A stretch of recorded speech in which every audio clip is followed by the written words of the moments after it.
Sawa. Kwa hiyo tumetoka kusoma kutoka kitabu cha Mwanzo, ufunguzi wa kitabu kile, mistari ya kwanza 5. Lakini tunaendelea katika ule msururu wa mawazo tulioanza Jumapili kwanza Jumapili tarehe 4 kufikia sasa. Na leo tunaingia katika tangazo la 3 la uzima. Na tangazo la 3 la uzima ambalo linaibuka kutokana na mstari huu wa kwanza wa kitabu cha Mwanzo ni hili: Mungu wa Biblia ndiye Mungu wa kweli.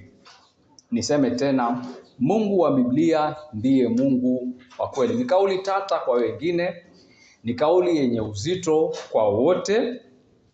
Lakini tuanze kwa swali, niulize swali. Na swali ni hili: je, nikikuuliza leo, ni nani aliyeziumba mbingu na nchi?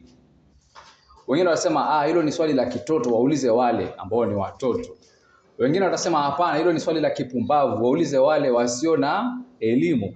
Lakini naomba niwakumbushe kitu ambacho tumekitaja katika Jumapili iliyopita au hiyo nyingine, kwamba wana arkeolojia, wale ambao kazi yao ni kuchimba magofu ya zamani, wana arkeolojia wamechimba kwingi duniani, sehemu nyingi tofauti, lakini hawajaweza kufikia sasa kuipata jamii yoyote ya mwanadamu ambayo ilikuwa haina ibada wala miungu. Kwa hiyo kila ambako wamechimba, kila ambako kumekuweko na wanadamu tangu enzi, tangu zama hizo, kila jamii imepatikana kwamba ina ibada, ina Mungu au ina miungu. Kwa sehemu nyingi imekuwa ni miungu mingi tofauti. Kila sehemu ya maisha unapata kuna Mungu. Kuna Mungu wa uzazi, kuna Mungu wa kilimo, kuna Mungu wa vita, kuna Mungu wa mvua na kadhalika. Kwa hiyo tuseme hili sio swali la kitoto, wala hili sio swali la kipumbavu, lakini inaonekana kwamba hili ni swali la kibinadamu. Inamaanisha nini? Inamaanisha hivi: yaani tukifuata hii elimu ya hawa wana arkeolojia, ni kwamba tangu zama hizo, tangu nyakati hizo, swali la ni nani aliyeziumba mbingu na nchi limekuwa ni swali la kimsingi. Kila mmoja amejaribu kujibu. Hapa tuna makabila tofauti tofauti, sio? Na kila mmoja atapata kwamba katika kabila lako kuna hadithi fulani ambayo inajaribu kueleza, je, ni nani aliyeziumba mbingu na nchi? Kwa hiyo sio swali la kipumbavu, sio swali la kitoto, ni swali muhimu. Ukitoka na hili swali, utoke pale nje, uulize huko nje ya kuta hizi zetu hapa kanisani, useme ni nani aliyeziumba mbingu na nchi? Nataka niwaambie asubuhi ya leo kwamba kuna wagombea 10,000 ambao watajitokeza. Maanake inakadiriwa kwamba hapa duniani kwa wakati uliopo zipo dini 10,000 takriban 10,000. Kwa hiyo wagombea ni kama 10,000. Wewe ni lini umesikia kwamba kuna uchaguzi ambapo wagombea ni 10,000? Ushawahi kusikia kitu kama hicho? Ni wengi, lakini dini zipo 10,000. Licha ya hayo, tunaweza tukaangalia zile dini 10,000 tukapiga hesabu, na takwimu zinatueleza hivi. Takwimu zinatueleza kwamba watu walio duniani, 85% ya watu wale unaweza ukawaingiza katika dini 5 kati ya hizi 10,000. Sawa, ni 10,000 dini ambazo zipo duniani kwa wakati huu. Lakini sehemu kubwa ya watu wamebebwa, kapu kubwa ambalo limewachukua watu 85 ni dini 5 hizi. Nizitaje. Kuna dini ya Kikristo. Inakadiriwa kwamba dini ya Kikristo ina wafuasi bilioni 2.5. Bilioni 2.5, hao ni wengi. Lakini inafuatwa na dini ya Kiislamu ambayo inakadiriwa kuwa na watu bilioni 2. Bilioni 2 inamaanisha milioni 2,000. Hao ni wengi. Dini ya Kihindu, sio Wahindi, maana Wahindi kuna Wahindi wa Islam. Dini ya Kihindu ina watu bilioni 1.2. Dini ya Kibudha, unawajua wale kukaa wakifanya mikono hivi, hiyo dini inakadiriwa kuwa na watu milioni 500. Alafu mwisho kabisa kuna dini ya Kiyahudi ambayo inakadiriwa kuwa na watu milioni kama 15. Sasa nimesema ukitoka nje ukauliza ni nani aliyeziumba mbingu na nchi, kama ni wagombea kwa mfumo wa kidini, utapata kwamba dini zipo 10,000. Lakini tukasema miongoni mwa hizi 10,000 zinazoongoza ambazo zimebeba watu wengi, asilimia 85 ni dini 5. Nimetoka kuzitaja. Lakini pia nikupe mfano, niseme hivi. Hii dini ambayo tumeitaja, hii ya Kihindu ambayo imebeba watu bilioni 1.2. Katika ile dini miungu inasemekana, wengine wanasema Mungu ni mmoja, kuna sehemu ya Wahindu wanasema Mungu ni mmoja, wengine wanasema ni watatu, wengine wanasema ni 13, na baadhi ya Wahindu wanasema ni milioni 300.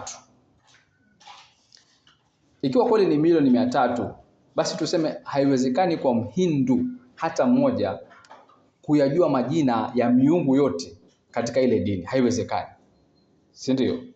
Haiwezekani. Kwa hiyo unapoangalia hivyo unapata kuna tatizo. Nitoe kauli yenye uzito, niseme hivi.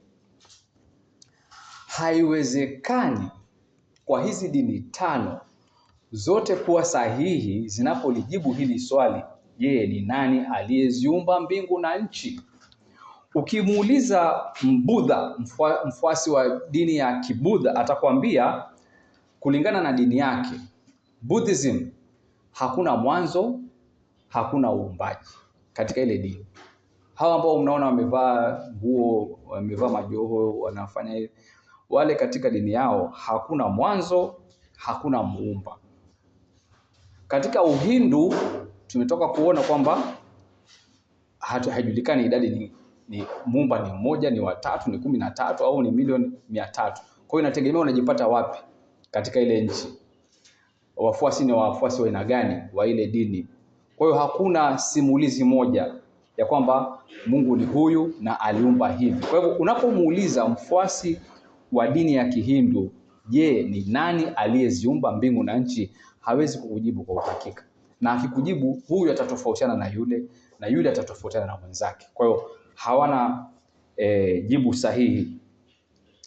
Mimi niseme hivi kwa ujasiri asubuhi ya leo kwamba ukiniuliza mimi, je, ni nani aliyeziumba mbingu na nchi, mimi ninalo jibu sahihi, hakika, lisiloyumba, lisilobadilika, na ni hili: Mungu wa Biblia ndiye muumba wa mbingu na nchi.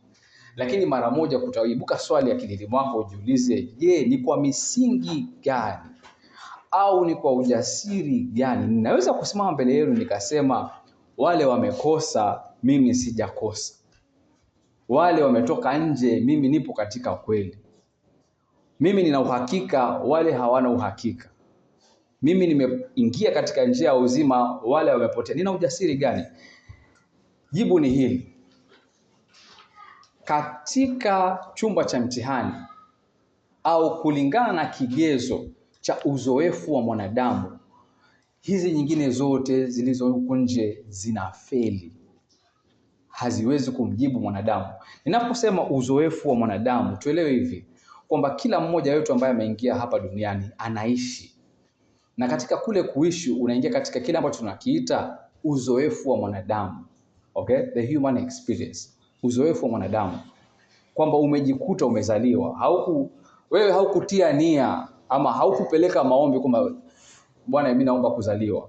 Haukuwahi kufanya hivyo. Ulijipata kwamba umezaliwa katika mazingira fulani, ukiwa na wazazi fulani, mambo yakatendeka kama yalivyotendeka hadi umefikia hapa ulipo leo. Haukuchagua mengi katika msingi wa maisha yako, haukuyachagua. Lakini tangu ulipoingia katika ulimwengu huu umekuwa na uzoefu fulani. Sasa nadharia, ama Kiingereza hypothesis au theories, nadharia ni nyingi. Lakini niseme hivi, uzoefu wa mwanadamu, hizi nadharia zote ambazo ziko hapa nje, zinapoletwa na kulinganishwa na kigezo cha uzoefu wa mwanadamu, zote zinafeli, hazifui dafu, hazifai kitu. Kwa nini? Kwa sababu uzoefu wa mwanadamu hauwezi kudanganya. Mfano, niwaambie, utatajirika, sema amen. Nimekusaidia.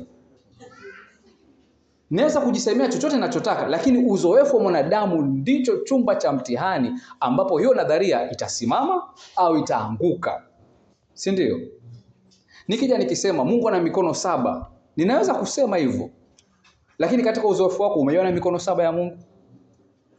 Wewe unajua kupata, kukosa, kula, kulala, kuhofu, kutumaini. Unajua huo ndio uzoefu wako. Sasa niseme katika uzoefu wa mwanadamu kuna matatizo ya kimsingi yanayoibuka, ni mengi, lakini nataka niwaoneshe kwa mifano minne kwamba huku nje ni mmoja peke yake, Mungu wa Biblia, awezaye kuingia katika kile chumba cha mtihani. Mtihani upi? Wa uzoefu wa mwanadamu, na kuyakabili na kuyajibu kwa usahihi maswali yafuatayo au matatizo yafuatayo. Tatizo la kwanza, niyataje kwanza, niyaorodheshe, ni manne. Tatizo la kwanza, tatizo la utambulisho. Wewe ni nani? Tatizo la pili, tatizo la uovu. Mbona dunia iko hivi? Mbona mabaya yanatendeka? Tatizo la tatu, tatizo la dhambi. Kila nafsi ina ufahamu wa dhambi. Mbona tunatenda dhambi? Dhambi imetoka wapi? Tiba ya dhambi ni nini? Tatizo la dhambi. 4, tatizo la ubatili. Mara nyingine katika uzoefu wa maisha unajiuliza, ina maana gani? Ina maana gani? Kwa hiyo matatizo manne, na sisemi kwamba haya ndio matatizo peke yake katika uzoefu wa mwanadamu. Hapana, nasema kwamba ili kujikita katika hoja ambayo ninayowasilisha asubuhi ya leo. Hoja ninayowasilisha asubuhi ya leo ni kwamba Mungu wa Biblia ndiye Mungu wa kweli. Nina ujasiri kusema hivyo kwa sababu hakuna mwingine awezaye kuingia katika chumba cha mtihani. Mtihani upi? Wa uzoefu wa mwanadamu, na kuyajibu maswali yafuatayo kwa uhakika na kwa usahihi. Maswali gani? Number 1, tatizo la utambulisho. Number 2, tatizo la uovu. 3, tatizo la dhambi. 4, tatizo la ubatili. Tuanze na tatizo la utambulisho. Tatizo la utambulisho huwakumba watu wote kwa wakati mmoja au mwingine, kwa njia moja au nyingine. Katika kizazi chetu wakati huu sio kama zamani. Kuna hii mitandao ya kijamii, na mitandao ya kijamii kimsingi humwezesha mtu kujionesha kwa walimwengu kwamba yeye ni nani.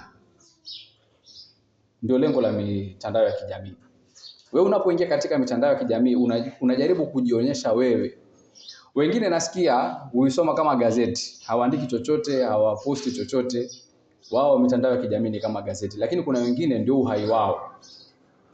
Akiweka picha kila dakika 5 anaiangalia hiyo picha aone imekuwaje. Unaona? Anatafuta nini? Huyo ana tatizo la utambulisho. Sasa katika hili swala la utambulisho kuna maswali ambayo pia yamejileta. Nitataja matatu tu. Wewe nikuulize asubuhi ya leo, kwa mtazamo wako, wewe ni mnyama au ni zaidi ya mnyama? Unajionaje? Wewe ni mnyama au ni zaidi ya mnyama? Hapa kwa sababu wewe ni Mkristo na umevaa vizuri uko kanisani unasema mimi zaidi ya mnyama. Lakini pale nje watu wanaishi vipi? Watu wanaishi kama wanyama. Si ndio? Watu wanaishi kama wanyama. Ni kula, kulala, kupigana, kutukanana, kubakurana, kila kitu, si chakula, yani ni vurugu. Kwa nini? Kwa sababu wao wameamua kuishi kama wanyama. Mnyama, hautamuona mbwa, umempa mbwa mfupa, anasema mimi sitaki kula mfupa, mpe mwenzangu. Hautaona kitu kama hicho, utaona? Anataka ale wake haraka alafu auchukue na ule wa mwenzake.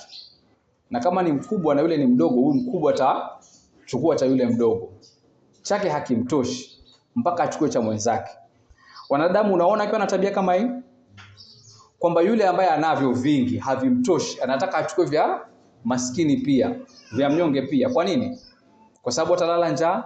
Hapana, ni kwa sababu ameamua kuishi kama mnyama, kwa ukatili, bila upendo, bila kufikiria, bila kutia akili. Kwa hiyo unapouliza, je, mimi ni mnyama au zaidi ya mnyama? Mwanadamu wa kawaida atakwambia yeye si mnyama. Lakini katika kuishi kwake utamuona mara nyingine anaishi kama mnyama. Kwa sababu nini? Yeye kinachomuendesha ni tamaa zake na hisia zake na kiburi chake na vitu kama hivyo. Lakini utapata baadhi ya watu wanasema hapana, sisi si wanyama. Hao unapata wanajiboresha, wanatafuta kujiboresha. Wanajiboresha kwa elimu, pengine wengine wanasema hapana, sisi tutaishi maisha ya kiadili, pengine wengine wanajihusisha na dini, wanafanya mambo ya kidini ili kujiboresha. Katika hayo yote, swali au tatizo la kimsingi ni tatizo la utambulisho. Wewe ni nani? Wewe ni nani? Nikuulize asubuhi ya leo swali nyingine. Nikakwambia ukadirie thamani yako kwa pesa ya Kenya taslimu, utajipatia thamani ya pesa ngapi? Na usiniambie ati wewe thamani yako haipimiki. Kuna mtu hapa ambaye hawezi kununulika? Wewe peke yako. Sisi wengine wote tuna bei isipokuwa wewe. Bei yako pesa ngapi? Bei yako pesa ngapi? Huu mfano tulete kidogo karibu, niseme leo simekuja hapa kumuomba Mungu.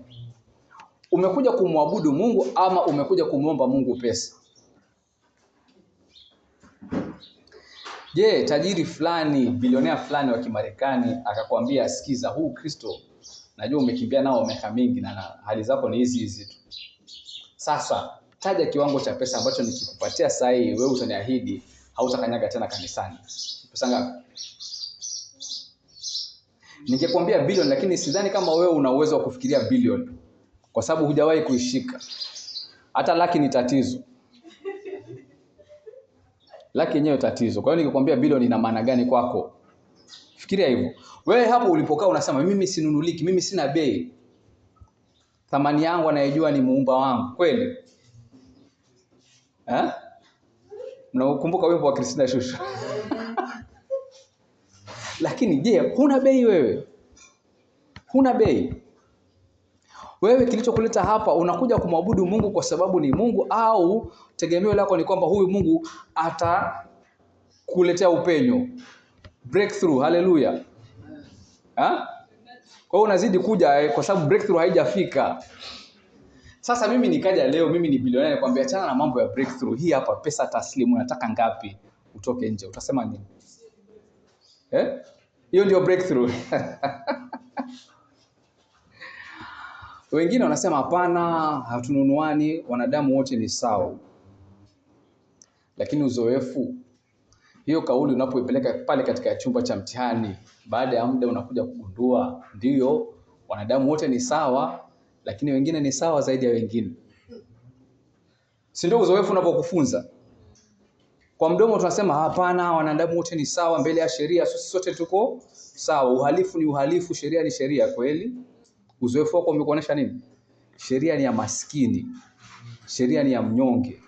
Ili gereza hapa ni la matajiri au ni la wanyonge? Gereza ni la mnyonge. Iba kuku tunakurusha ndani, iba bilioni, unawaita kwanza wanahabari, unawalipa, alafu unawaambia wanataka kunimaliza. Si ndio? Kwa hiyo katika chumba cha mtihani cha uzoefu wa mwanadamu, hizi nadharia hizi, je, una thamani gani? Hizi nadharia hizi zinapoingia pale unapata kwamba zinafeli. Nikupe swali nyingine. Hivyo ulivyo leo, si unajiona vile ulivyo? Je, ni maumbile au ni mazingira? Unasema nini? Visingizio. Ni mazingira. Mimi ni maumbile. Sasa nifanye nini? Niliumbwa hivi. Visingizio.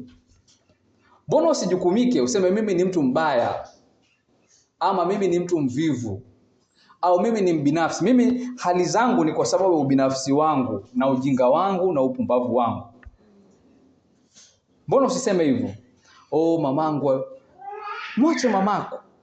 Unajua sisi kwetu mimi sijapata kazi nzuri. Hapana, kwa nini hujapata kazi nzuri? Mbona wenzako wamepata? Unajua mimi sina kismat. Kismat kinauzwa wapi tukanunue? Mbona wewe unaishi kulaumu? Na kuuliza, je, hivi ulivyo sasa hivi ni maumbile au ni mazingira? Nadharia yako ni ipi? Unajua umekuwa unatembea na nadharia lakini hujawahi kuihoji. Nadharia yako kwamba walinionea, unajua wazazi wangu wakati ule Malindi ilikuwa na fursa nyingi, lakini wazazi wangu jamani zio wapita tu. Na wewe na wewe unasikia unajua sasa hii kazi ni ngumu bwana, watu ni wengi wanaofanya hii kazi, hasa mimi kufaulu inakuwa tatizo. Eti ama ni uvivu wako? Hebu tuhojiane. Katika uzoefu wa maisha, hizi nadharia zote ukiziingiza pale zinafeli moja baada ya nyingine. Niseme Mungu wa Biblia peke yake ndiye mwenye ukweli na majibu sahihi. Ukimuuliza, je, mimi ni mnyama au zaidi ya mnyama? Anakujibu, anakuambia mimi nimekuumba wewe kwa sura na chapa yangu. Sawa? Lakini hiyo sura na chapa yangu baba yako Adam ameipoteza. Kwa hiyo wewe umebaki kuwa mwana wa kuasi, mwana wa hasira, chombo cha ghadhabu. Huo ndio ukweli wa mambo. Dhambi imekutawala. Ukimuuliza Mungu, je, mimi ni mwenye thamani au sina thamani yoyote? Bei yangu ni ipi? Atakujibu akwambie nini? Kwa maana jinsi hii mimi niliupenda ulimwengu hata nikamtoa mwana wangu wa pekee. Unaona kwamba unayo thamani? Kwa hiyo bei unayo, usijifanye kwamba ununuliki. Ushanunuliwa wewe. Sema kwamba katika upumbavu wetu sisi tumejikadiria bei za kidunia, za kilimwengu. Kwa kiasi fulani cha pesa utaniuza mimi, si ndio? Si utaniuza? Si walimuuza Yesu? Mtashindwa kuniuza mimi?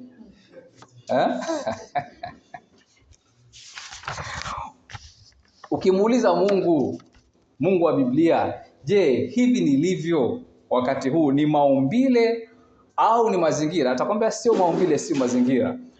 Wewe ni mfu katika dhambi na makosa. Ndio tatizo lako la kimsingi. Usitafute visingizio katika mazingira, usitafute visingizio. Wewe mbona wewe ni shoga? Unajua nimezaliwa hivyo bwana. Sasa nifanye nini? Wewe unavotamani kule, mimi pia najipata natamani kule. Ni maumbile. Hapana. Wewe ni mfu katika dhambi na makosa. Wewe dhambi imekutawala. Tubu. Kwa hiyo tunapata kwamba tunapoingia katika swali la utambulisho, mimi ni nani? Nadharia zote zilizo nje ya Biblia zinafeli zinapoingizwa katika chumba cha mtihani wa uzoefu wa mwanadamu. Lakini maandiko yanasimama wima, kwa sababu Mungu wa Biblia kwa kila swali hapa anatoa jibu sahihi na ambalo wewe unalijua kwamba ni kweli. Si ndio? Manake ni kitu cha ajabu kwamba mwanadamu hana mwisho wa visingizio. Kisingizio, mimi ni maskini. Kisingizio, mimi nimechoka. Na tajiri anasema mimi niko busy, nina shughuli nyingi. Kwa hiyo visingizio haviishi. Lakini niseme kwamba katika tatizo hili letu la kwanza la utambulisho, anayeweza kutueleza tatizo letu halisi ni Mungu wa Biblia. Anayeweza kuleta tiba ya kweli ni Mungu wa Biblia. Na anasema nini? Anasema hivi, huyu aliyemfu katika dhambi na makosa anahitaji kuhuishwa katika Yesu Kristo. Huyu ambaye ni mwana wa kuasi anahitaji kuhesabiwa haki wapi? Katika Yesu Kristo. Huyu aliyeumbwa katika mfano wa Mungu, lakini ule mfano ukapotea katika babake Adam, anapaswa kufanya nini? Kuunganika na Yesu Kristo ambaye ni mfano wa Mungu asiyeonekana. Huyu ambaye ni adui wa Mungu anapaswa kufanya nini? Kugeuzwa kuwa mwana wa Mungu wapi? Katika Yesu Kristo. Huyo aliye na thamani ni kwamba amependwa na Mungu. Imekuwaje Mungu akampenda kama huyu? Mungu amempenda kama huyu tangu asili katika Yesu Kristo. Kwa hiyo tatizo la utambulisho lote, majibu yake yote yanapatikana sio katika daftari, sio katika jitihada, yanapatikana katika nafsi na kazi ya Bwana wetu Yesu Kristo. Kwa hivyo nikikuuliza wewe ni nani, jibu lako utalitoa wapi? Katika Yesu Kristo. Tatizo lako unalielewa vipi? Uelewa wako unatokana na Mungu wa Biblia. Ndio maana nina ujasiri kusema kwamba katika wote wanaojiita miungu, wa kweli ni Mungu wa Biblia peke yake. Tatizo la uovu ambalo ni tatizo la pili. Tumesema kwamba Mwanzo mstari wa kwanza kuna tangazo pale. Hapo mwanzo Mungu aliziumba mbingu na nchi. Na katika hilo tangazo tumedondoa matangazo fulani, tukaita matangazo ya uzima. Tangazo la leo la uzima tumesema ni hili, kwamba Mungu wa Biblia peke yake ndiye aliyeziumba mbingu na nchi. Na tukasema ujasiri wa kusema hivi tunaupata kwa sababu katika chumba cha mtihani cha uzoefu wa mwanadamu, nadharia zote za ulimwengu wote zikiingizwa pale katika uzoefu wa mwanadamu zinafeli, zinaanguka, hazifai kitu. Anabaki Mungu wa Biblia peke yake ambaye anao uwezo wa kujibu kwa usahihi na uhakika na uthabiti maswali yanayoibuka katika uzoefu wa mwanadamu. Tatizo la kwanza katika uzoefu wa mwanadamu tukasema ni tatizo la utambulisho. Tatizo la pili tunaingia kuliangalia ni hili tatizo la uovu. Mfano, sijui kama ushawahi kukumbana na swali ambalo huelezwa hivi: ikiwa Mungu ni mweza yote na ikiwa Mungu ni mwema, mbona basi, alafu pengo, jaza pengo, mbona basi mtoto anaugua kansa?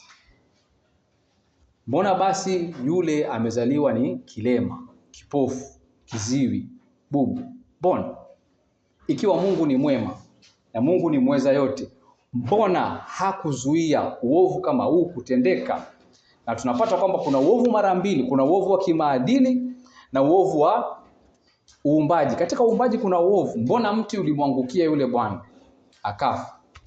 Mbona akapigwa na radi akafa? Uovu kama huo. Mungu wa Biblia peke yake ndiye mwenye uwezo wa kujibu kweli. Na ukimuuliza Mungu wa Biblia, mbona haya yanatendeka? Mungu wa Biblia atakwambia hivi: huu ni ulimwengu wa baada ya anguko. Huu si ulimwengu jinsi nilivyouumba mimi. Huu ni ulimwengu wa baada ya anguko. Uovu umo ndani ya mwanadamu. Kitabu cha Mwanzo mlango wa 6 mstari wa 5. Mungu anagairi kumuumba mwanadamu. Kwa sababu gani Mungu anagairi? Kwa sababu anaangalia nia ya mwanadamu. Anaipata kwamba ile nia ya mwanadamu imegeuka tangu anguko. Amekuwa kwamba kila nia yake, sio kwa sehemu kubwa au kwa asilimia kubwa, ila ni kwa muda wote, nia ya mwanadamu imegeuka, imekuwa ni uovu mtupu. Kwamba mwanadamu ameujaza ulimwengu kwa uovu wake. Hakuna sehemu ambayo hajaiweka chini ya utawala wa uovu. Mwanzo mlango wa 6 mstari wa 5. Unapata hivyo. Mwandishi wa Zaburi katika 74:20 anamlilia Mungu. 74:20 ni mistari ya ajabu sana ukiangalia. Nenda ukaisome, ukaitafakari. Zaburi 74 mstari wa 20. Anasema mambo ya ajabu. Lakini mkazo wake ni kwamba dunia imejaa giza. Kuna ukatili mwingi, kuna uovu mwingi.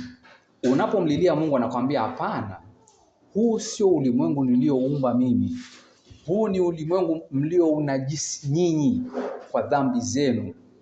Mnachopambana nacho sasa ni uovu ulio ndani ya mwanadamu na uovu ulio nje ya mwanadamu. Suluhu ni nini? Mungu anakuambia unaokuja ni ulimwengu mpya. Katika kitabu cha Ufunuo 21 mstari wa 5. Anasema tazama, na vifanya vitu vyote kuwa vipya. Tazama, na vifanya vitu vyote kuwa vipya. Ufunuo wa Yohana 21 mstari wa 5. Kwa hiyo tunajipata tunaishi katika ulimwengu wa dhambi. Tumeahidiwa kwamba unaokuja ni ulimwengu mpya ambapo vyote vimefanywa kuwa upya. Swali linasalia hili: je, mimi na wewe tutafanya nini ili tuwe sehemu ya uumbaji unaokuja? Naomba muangalie Biblia zenu katika Wakorintho wa pili mlango wa 5 mstari wa 17. Wa pili wa Korintho mlango wa 5 mstari wa 17. Maandiko yanalijibu swali. Maandiko yanalijibu swali. Niseme saa nyingine watu husema hapana, unajua ulimwengu uko hivi ulivyo kwa sababu elimu haijawafikia watu wote. Wewe usijali maendeleo ya kisayansi. Je, maendeleo ya kisayansi, ongezeko la elimu, hivi vyote vimeweza kumboresha mwanadamu? Babu yangu ambaye alikuwa hana simu na mimi ambaye nina simu ya mkononi, je, mimi ni mtu bora kuliko babu yangu? Je, wezi wamepungua Kenya kwa sababu tuna simu za mkononi? Ama uhalifu umezidi? Uhalifu umepata njia nyingi. Kwa hiyo tusiseme hata siku moja kwamba huu ulimwengu jinsi ulivyo tunaweza kuuboresha sisi kwa maendeleo ya kisayansi au ya kielimu au ya kijamii. Hapana, jibu ni hili. Wakorintho mlango wa 5:17. Hata imekuwa, maandiko yanasema, mtu akiwa ndani ya Kristo amekuwa, inasema nini Biblia yako? Amekuwa nini? Hata imekuwa mtu akiwa ndani ya Kristo amekuwa kiumbe kipya. Maneno aliyoyaandika katika lugha ya Agano Jipya ya Kiunani, mtume alipoandika pale, hakusema sana kiumbe kipya, alisema uumbaji mpya. Yaani umefanyika sehemu ya uumbaji mpya. Japo unajipata unaishi katika uumbaji wa kale, ulimwengu wa baada ya anguko, ambapo unajipata kwamba ndani yako, hata sio mbali, ndani yako mna giza na nje giza litele. Maandiko yanasema giza nene lipo. Ahadi ni hii. Hata imekuwa mtu akiwa ndani ya Kristo amekuwa kiumbe kipya. Ya kale yamepita, tazama yamekuwa mapya. Kwa hiyo sisi ambao tuna tatizo katika uzoefu wetu la uovu, hatusemi kwamba itafika wakati eti magereza yote yatafungwa kwa sababu wanadamu watakuwa wamefikia viwango vya juu vya maendeleo, watakuwa hawana uhalifu tena. Hatuoni siku kama hiyo ikija. Maandiko hayajatuahidi kitu kama hicho. Hakuna siku magereza yatakuwa tupu. Pia Yesu Kristo alisema umaskini, alisema nini kuhusu umaskini? Waliponungunika alisema nini? Walinungunika ile siku akasema, mbona sasa mafuta hayangeuzwa, hii hela ikapelekwa kwa maskini? Akasema hapana, maskini mtakuwa nao siku zote. Mbona basi sisi tunaamini kwamba kwa mashirika ya misaada au kwa pengine mambo fulani ambayo serikali itafanya, umaskini utaondoka? Mungu Muumba amesema nini? Maskini mtakuwa nao, kwa sababu anajua hata kufikia huu uumbaji mpya, kabla haujaingia, uovu ulio ndani ya mwanadamu utakuwa haujaondoka. Suluhu la umaskini ni kwamba uumbaji mpya. Suluhu la magereza ni kwamba uumbaji mpya. Ukitaka uhalifu uondoke ni kwamba uumbaji mpya. Hakuna kingine. Mashirika mtayabuni, mtayazindua usiku na mchana, sawa, fanyeni. Lakini mjue hivi, Yesu Kristo alishatangaza katika maandiko, maskini mtakuwa nao siku zote. Kwa hiyo uovu mtakuwa nao siku zote. Lakini maandiko yanasema hivi, ikiwa mtu yupo ndani ya Kristo Yesu, amekuwa kiumbe kipya au sehemu ya uumbaji mpya. Kwa hiyo tatizo la uovu, tiba yake inapatikana katika Yesu Kristo. Kwa nini? Kwa sababu Yesu Kristo anamchukua huyu ambaye alikuwa ni mfu katika dhambi na makosa, anamtoa katika uumbaji wa baada ya anguko, anampiga transfer, anampeleka katika uumbaji mpya, licha ya kwamba mwili wako ungali katika uumbaji wa kale. Kwa hiyo kunakuwa na ukinzani fulani, kwa sababu wewe ni kiumbe cha uumbaji mpya, lakini unaishi katika nyumba ya uumbaji wa kale, na hii nyumba ya uumbaji wa kale ipo katika ulimwengu wa uumbaji wa kale, na mtawala wa uumbaji huu ni nani sasa? Kulingana na Efeso 2, roho wa nguvu ya angani au almaarufu Ibilisi, Shetani. Tatizo la dhambi. Tatizo la dhambi. katika uzoefu wa mwanadamu pia anakutana na kitu ambacho kinaitwa dhambi. Wanasema no, haiwezekani. Dhambi, hilo neno ni neno nyinyi wa Kristo. Mimi usiniletee mambo ya dhambi, lakini atakuwa ni muongo huyo. Kwa sababu maandiko yanashuhudia hivi katika Warumi mlango wa 2 mstari wa 15. Hao waionyesha kazi ya torati iliyoandikwa mioyoni mwao, dhamiri yao ikiwashuhudia na mawazo yao yenyewe kwa wenyewe yakiwashtaki au kuwatetea. Niwakumbusheni jambo ambalo tumelisema Jumapili iliyopita. Tulisema hivi kwamba kuna ufunuo wa jumla na kuna ufunuo maalum. Ufunuo wa jumla upo katika uumbaji, Zaburi ya 19 mstari ya kwanza 6. Kwamba mbingu zinafanya nini? Mbingu zinafanya nini? Zinautangaza tukufu wa Mungu katika uumbaji, ufunuo wa jumla. Lakini pia ndani ya mwanadamu Mungu ameuweka ufahamu wa dhambi na ameuweka katika dhamiri.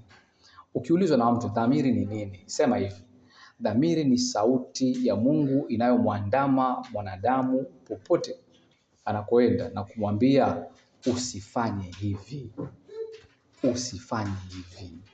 Ni makosa. Kwa hiyo wewe katika uzoefu wako sio kwamba haujakumbana na hiyo sauti. Ipo, tunaita dhamiri. Inamwandama mwanadamu, kila mwanadamu. Kwa hiyo Mungu si kwamba amejiweka kinyume na mwanadamu, hapana. Mungu amesema kwa maana jinsi hii niliupenda ulimwengu. Kwa hiyo hajajiweka kinyume na mwanadamu, anampenda mwanadamu. Kwa hiyo kila mmoja anayezaliwa katika ulimwengu huu anapata kwamba ndani yake, sio mtoto, sio mtu mkubwa, ipo sauti inayomwambia usifanye, ni makosa, dhamiri. Lakini siku baada ya siku, kadri tunapoendelea kuipuuza ile sauti, inafifia, si ndio? Inafifia. Inafikia mahali inazima kabisa. Huyo tunasema dhamiri yake imefanya nini? Dhamiri yake sio kwamba hakuwa na dhamiri, alikuwa nayo, lakini ameipuuza, ameufanya moyo wake kuwa mgumu. Unaona? Kwa hiyo hakuna ambaye atasema mimi sijui dhambi ni nini. Dhambi unaijua, sauti unaisikia, lakini sasa kila mmoja anapewa dhamiri na kila mmoja anapewa fursa ya kufanya maamuzi. Je, ile sauti utaifanyia nini? Utaipuuza, utajiingiza katika dhambi, ama utaisikia ndio, lakini utaingia katika mojawapo ya dini ambazo zinapatikana katika ulimwengu. Kama tuseme akilini utaweka taswira ya kapu kubwa. Weka kapu la kwanza na kapu la pili. Hizi dini ambazo tumetaja ni 10,000, chukua 9,999 ziweke katika kapu moja. Alafu chukua dini moja weka katika kapu lingine. Mungu wa Biblia utampata katika hili kapu. Dini yake ni dini ya neema. Nyingine zote 9,999 utapata kwamba ni dini za jitihada za mwanadamu. Basi. Dini ni mbili. Kuna kapu moja lina dini 9,999. Lakini ni mwanadamu kujituma, kujishughulisha, kujibunia, kufanya mambo yake. Lakini hapa kuna neema ya Mungu katika Yesu Kristo. Anayetenda pale ni Mungu peke yake katika Yesu Kristo. Huko tunafanya mambo mengi, tunawasaidia maskini, tunanunua magari yanaitwa nini yale? Haya yenye magurudumu ya walemavu. Tunanunua mikongojo, tunatoa wanazita zaka, tunafanya mambo mengi, tunajinyima, tunafunga hizi dini. Hapa tunamtegemea Yesu Kristo. Huko tunasema kwamba utawekwa kwenye mizani, upande mmoja utasimama wewe, upande mwingine utasimama matendo yako mema ama sijui ni maovu, alafu ile mizani tutaona itaenda vipi. Wengine wanaambiwa hapana, upande ule utawekewa sijui unyoya wa ndege fulani, alafu unapimwa. Sasa sikiza sasa. Ushawahi kushika unyoya wa pengine kunguru? Sijui kama atatumia kunguru ama atatumia ndege yupi, mimi sijui. Lakini wewe na unyoya ni wapi na wapi jamani? Mambo gani haya? Kwa hiyo hizi dini kwa sehemu kubwa huwa zinamsukuma mwanadamu fanya ili ustahili. Hii moja ya Mungu wa Biblia inakwambia nini? Yesu Kristo ameshamaliza. Je, utamwamini yeye? Utamtegemea yeye? Kwa tatizo la dhambi ni tatizo la kila mwanadamu.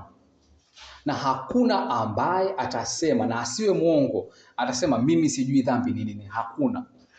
Ni kwamba ile sauti, ule ufunuo wa jumla ambao kila mwanadamu anao, dhamiri, sauti ya Mungu ikimwandama mwanadamu sema usifanye hivi, usifanye, ni makosa, usifanye.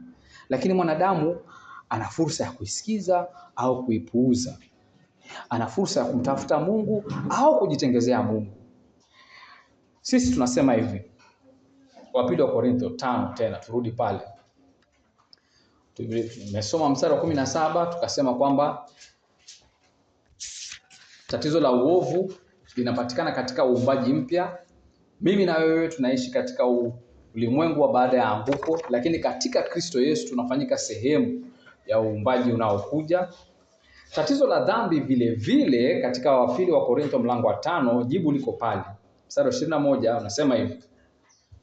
Yeye asiyejua dhambi alimfanya kuwa dhambi kwa ajili yetu, ili sisi tupate kuwa haki ya Mungu katika yeye. Pale msalabani anachukua dhambi yote ya kila mteule, anaiweka juu ya Yesu Kristo. Alimfanya kuwa dhambi. Ni chukizo kubwa. Wewe dhambi ukizifikiria ni uchafu mwingi. Uchafu wa kila mteule. Tukianzia na ule mteule wa kwanza pale msalabani. Nilikuwa nikiangalia video fulani ya Alistair Begg akimzungumzia ule mteule pale msalabani. Unamkumbuka huyo mteule? Unaweza kumuita mteule? Huyu ni mhalifu amehukumiwa kufa, kumbe ni mteule. Huyu ni mhalifu ambaye saa 3 asubuhi alikuwa akimtukana Yesu, lakini kufikia saa 9 akabadili nia. Huyu ni mteule. Alistair Begg alikuwa akisema huyu jamaa alipofika mbinguni, pengine malaika walimuuliza, alikuwa anatania. Malaika wanamuuliza, wewe umeingia huko? Anasema ulikuwa mshirika wa kanisa gani? Hamna. Mara mwisho kwenda kanisa, ushawahi kwenda kanisani? Unajua andiko fulani? Haujui maandiko wewe? Hapana. Neema unaielewa? Hapana. Na umekuja vipi hapa? Anatoa jibu, anasema yule jamaa pale msalabani ameniambia nije. Na ikawa imetosha. Alisema hivyo tu. Kuna jamaa pale msalabani ameniambia mimi nije, na mimi nimekuja. Haelewi chochote. Hawezi kukariri hata mstari mmoja wa maandiko. Na ni mteule. Inakuwaje? Sikiza tena andiko. Yeye asiyejua dhambi alimfanya kuwa dhambi kwa ajili yetu, ili sisi tupate kuwa haki ya Mungu katika yeye. Ndio maana unamsikia Petro akisema kwamba malaika wanatamani kuyatazama haya mambo. Maana malaika wanampokea huyu ambaye ametoka kuuawa kwa sababu ya uhalifu, na inabidi waufungue ule mlango. Japokuwa pengine katika michanga kule kuna damu ambayo inamlilia huyu, lakini hiyo damu imefunikwa na damu ya Yesu. Sasa wewe mbona unaingia huko? Mimi sijui, lakini yule jamaa ameniambia nije. Mimi nilimuomba tu, nikamwambia Bwana nikumbuke. Anakuwa ni mteule. Na wewe umejitahidi, umeenda kesha, umefunga, yani umefanya mambo yote. Ukifika pale unaona kidogo, mimi nastahili Bwana. Alafu anamuza Mungu, na huyu pia, huyu pia ni mteule, kwa sababu dini yetu sio kama hizi 1999 za mwanadamu kujituma. Hapana, dini yetu imesimama peke yake. Ni Yesu peke yake. Wewe utaingia mbinguni kwa sababu yule jamaa pale msalabani alikuita basi. Unaelewa hili? Wewe kibali chako mbele za Mungu sio sadaka yako. Sio kujinyima kwako. sio kujituma kwako. Wewe ukifika pale mlango wa mbinguni, mwambie yule malaika, yule jamaa pale msalabani aliniita na mimi nimekuja. Alikuita hata mwambie yule pale namuona, mwambie nimekuja. Mimi hapa aliniita, yule aliniita mimi. Alikuita haya basi. Na inakuwa imetosha. Si ni faraja kubwa hii? Yaani kiingilio cha peponi ni kwamba yule jamaa hata pengine alikuwa hamjui jina. Si ndio? Wamekutana pale kwenye misumari, anamjua wapi? Tumshukuru Mungu kwa sababu ya Yesu Kristo. Tatizo la mwisho ni tatizo la ubatili. Kwamba Mungu wa Biblia peke yake ndiye mwenye uwezo wa kujibu kwa uhakika na usahihi tatizo la ubatili. Na hili hapa tuseme kuna uzito fulani, kwa sababu tatizo la ubatili limewapeleka wengine kujitoa uhai. Kuna mwigizaji fulani wa Marekani anaitwa Robin Williams. Nilikuwa nikimpenda sana. Alikuwa ni mchekeshaji. Robin Williams ametengeza filamu fulani inaitwa Mrs. Doubtfire. Alikuwa anapenda watoto wake, lakini ikabidi atengane na mke wake, kwa hivyo akajibadilisha akajifanya mwanamke. Alafu sasa akaomba kazi ya kuwatunza wale watoto. Kwa hiyo anawatunza ni watoto wake, lakini hawajui mambo kama hayo. Alikuwa ni mchekeshaji mzuri tu. Akaja akajitoa uhai. Mimi nikashangaa. Wewe maisha yamekupeleka vizuri. Wewe ni mchekeshaji. Inafikaje kwamba unajitoa uhai? Kwani umekosa nini? Kwa unapata tatizo la ubatili sio tatizo la maskini. Sawa? Mara nyingine sisi ambao tumezoea kuteseka kiuchumi tunafikiria kwamba matatizo ni ya kwetu sisi pekee yetu. Lakini wale ambao wanavyo pia wanatatizika kwa njia tofauti, kiasi ya kwamba mtu anajitoa uhai. Sio pesa, sio kodi, sio ada ya shule, lakini tofauti. Unapata kwamba kuna mwajiriwa mwadilifu asiyepanda cheo, anaona ni ubatili. Kuna mtu ambaye ni mstamilivu, ni mchapa kazi, wala hafaulu. Kuna mwanamke ambaye amefanya kila kitu, lakini hapendwi tu. Mkiwa amefanya kila kitu, anampikia ujamaa, anamtunza ujamaa, amemzalia watoto, anawachunga watoto, lakini jamaa hampendi. Hivyo hivyo.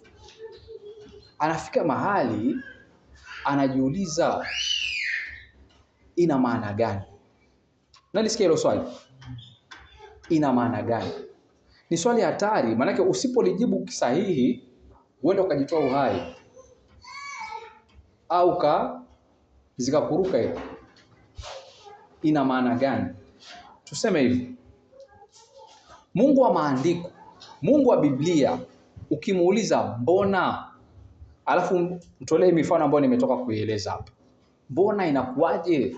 Umuulize Mungu ina maana gani? Atakukabidhi kitabu kizima cha Biblia, kitabu cha Mhubiri. Akwambie tafakari, kwa sababu katika kile kitabu Mungu wa Biblia ametoa mitazamo miwili. Mtazamo wa kwanza, maisha chini ya jua. Maisha chini ya jua ni mizunguko. Jua mbona mtaki kusema? Jua linafanya nini asubuhi? Ukiwa umechoka litachomoza. Ukiwa una raha litachomoza. Ukiwa umenuna litachomoza. Linakujali wewe? Halikujali wewe, litachomoza jioni. Kwa ni mzunguko usio na kikomo. Upepo ukitaka kuvuma unakuuliza wewe. Mvua ikitaka kunyesha inakutafuta ushauri wako. Inanyesha tu. Sasa unapata kwamba maisha chini ya jua ni maisha ambayo wewe unajua kweli kwamba huna udhibiti wowote juu ya yale yanayojiri. Hauna. Kweli. Machweo hauna udhibiti wowote. Upepo unapovuma hauna udhibiti wowote. Wewe unajipata tu ni mizunguko, kisha ubatili, udhalimu, unyonge, mapungufu kila siku. Hayo katika kitabu cha Mhubiri yanaitwa maisha chini ya jua. Lakini pia Mhubiri anatoa mtazamo mwingine wa pili, anasema kuna maisha chini ya mbingu. Naomba niwasomee mistari miwili. Mstari wa kwanza. Mhubiri mlango wa kwanza mstari wa 3. Napenda kwa sababu hii ni 1331.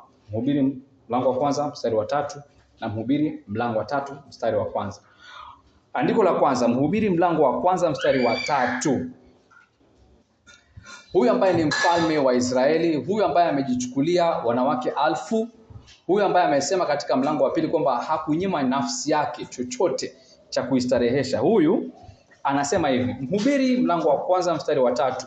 Mtu ana faida gani ya kazi yake yote aifanyayo chini ya jua? Alafu angalia mistari inayofuata anavyofikiria.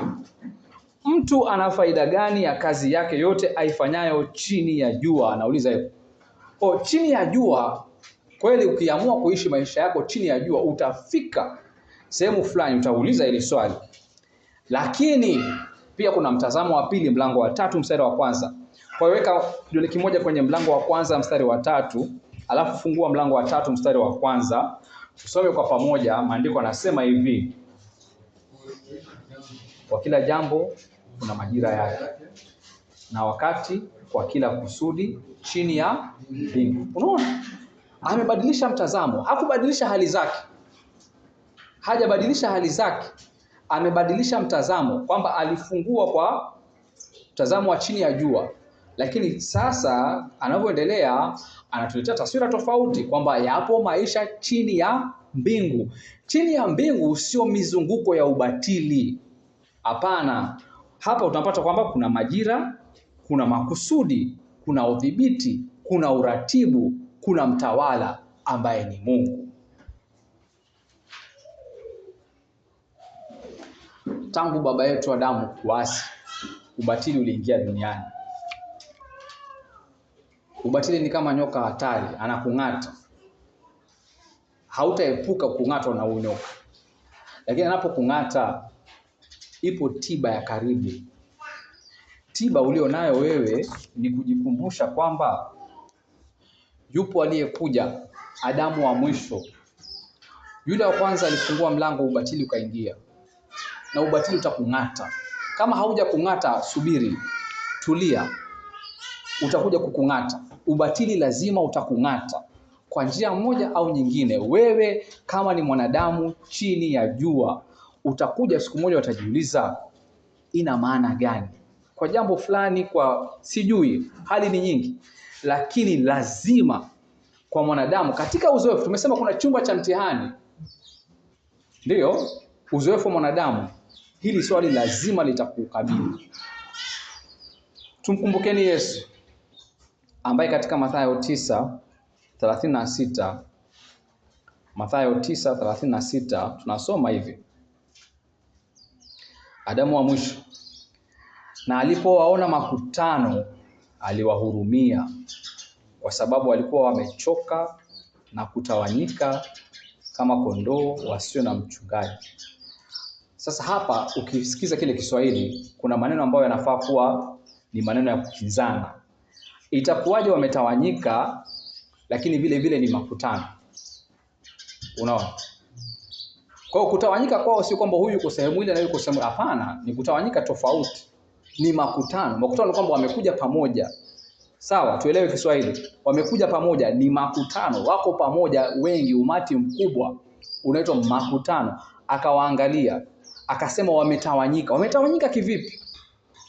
Anajuaje kwamba wamechoka? Kwani wana majembe mkononi? Kwamba wametoka kulima wamechoka? Hapana.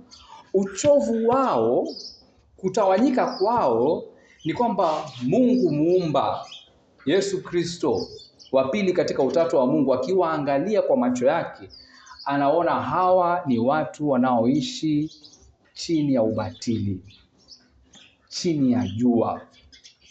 Akatoa mwaliko katika Mathayo 11:28 hadi 30. Akasema, Mathayo 11:28 hadi 30, akatoa mwaliko akasema, njooni kwangu ninyi nyote msumbukao na wenye kulemewa na mizigo, nami nitawapumzisha. Jitieni nira yangu, mjifunze kwangu, kwa kuwa mimi ni mpole na mnyenyekevu wa moyo, nanyi mtapata raha nafsini mwenu, kwa maana nira yangu ni laini na mzigo wangu ni mwepesi. Huo ndio mwaliko wa Yesu Kristo, ndio suluhu kwa hili tatizo la ubatili. Tatizo la ubatili haliepukiki, kwa wakati mmoja au mwingine itabidi ulikabili. Mkumbuke Yesu Kristo amekuona vizuri kwamba umechoka, umetawanyika, japo umesimama umetawanyika, japo ni makutano wametawanyika. Kwa nini? Kwa sababu ya mizunguko, kwa sababu ya uchovu. Anawatolea mwaliko kama huu. Tukihitimisha tuseme hivi, mstari wa kwanza wa Biblia, hapo mwanzo Mungu aliziumba mbingu na nchi, ni wa kimsingi.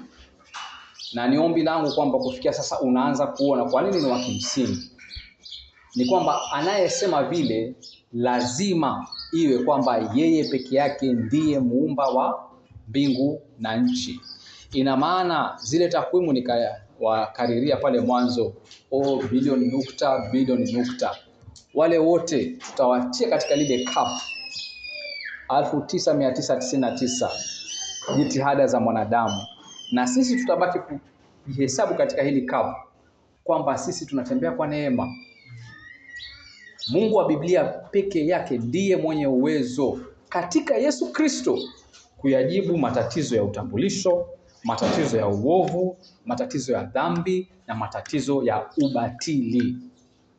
Tuinamishe vichwa tuyatafakari ambayo tumetoka kuyasikia na tuziombee nafsi zetu.